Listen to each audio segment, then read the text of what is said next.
Assalamualaikum warahmatullahi wabarakatuh. Alhamdulillah, kita masih diberi kesempatan untuk bisa mengikuti pembelajaran pada minggu ini. Meskipun cara belajar kita tidak seperti biasanya di sekolah. Semoga dengan cara belajar yang seperti ini tidak membuat kalian malas untuk belajar ya. Selalu jaga kesehatan di tengah pandemi virus corona ini. Mudah-mudahan virus corona ini cepat berakhir agar kita bisa mengikuti pembelajaran seperti biasanya di sekolah. Amin. Sekarang kita sudah memasuki bab 3 dengan judul mengutamakan kejujuran dan menegakkan keadilan. Namun, yang akan kita bahas pada minggu ini adalah mengutamakan kejujuran. Nah, bagaimana kelanjutannya? Mari kita simak video ini sama-sama ya, sampai selesai.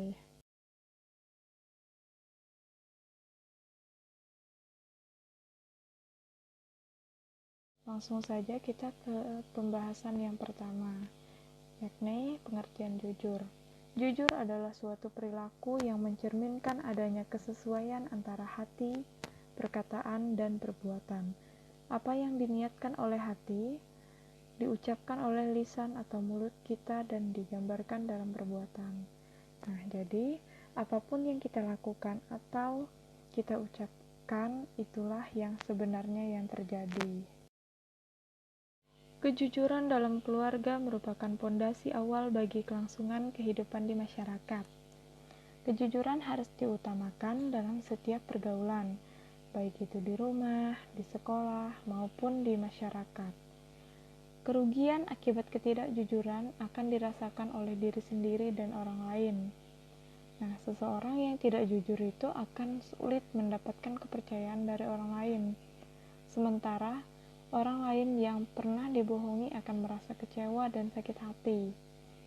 Kepercayaan itu tidak bisa dibeli dengan uang. Kepercayaan akan muncul jika seseorang itu berperilaku jujur. Kejujuran merupakan bagian dari akhlak yang diajarkan dalam Islam. Seharusnya, sifat jujur juga menjadi identitas seorang muslim. Bisa dikatakan bahwa yang benar itu adalah benar dan yang salah itu adalah salah. Jangan dicampur adukan antara yang baik dan yang batil.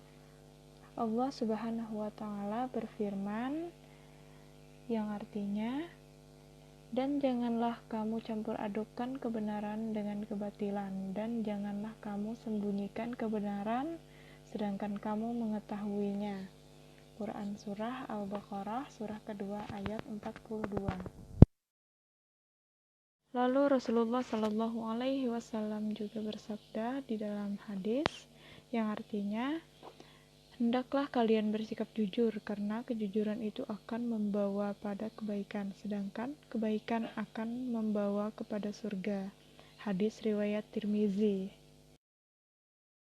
Nah, jadi hadis di atas menegaskan bahwa kejujuran akan membimbing kepada kebaikan, dan kebaikan akan membawa pelakunya ke surga. Seseorang yang jujur akan hidup dengan tenang.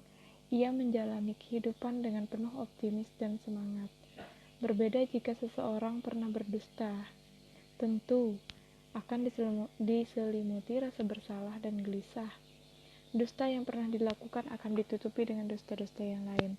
Jadi kalau sudah sekali pernah berbohong, maka untuk menutupi kebohongan yang sebelumnya, maka dia akan terus berbohong lagi, terus menerus berbohong.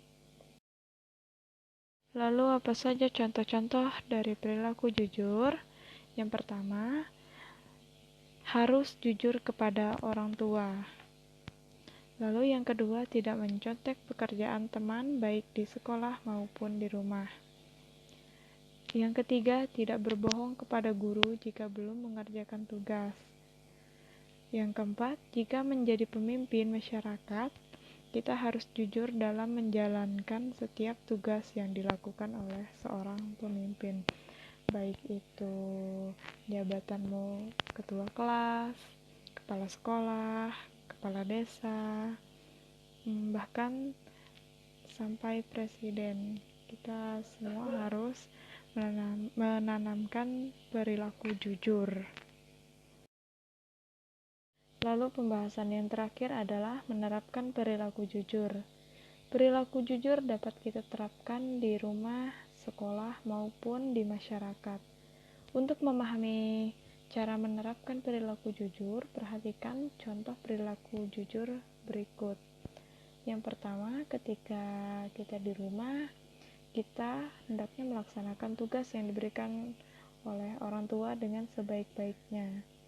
Lalu yang kedua, ketika di sekolah, hendaknya kita mengerjakan tugas yang diberikan oleh Bapak Ibu guru dengan penuh tanggung jawab, tidak mencontek saat ulangan, melaksanakan piket sesuai jadwal, mentaati tata tertib sekolah, lalu bertutur kata yang benar kepada Bapak dan Ibu guru, karyawan, dan teman-teman lainnya.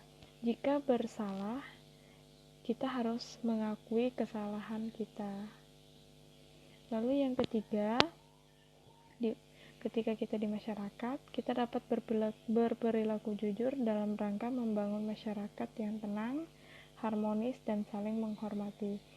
Dengan berperilaku jujur, maka orang lain akan merasa aman dan tentram.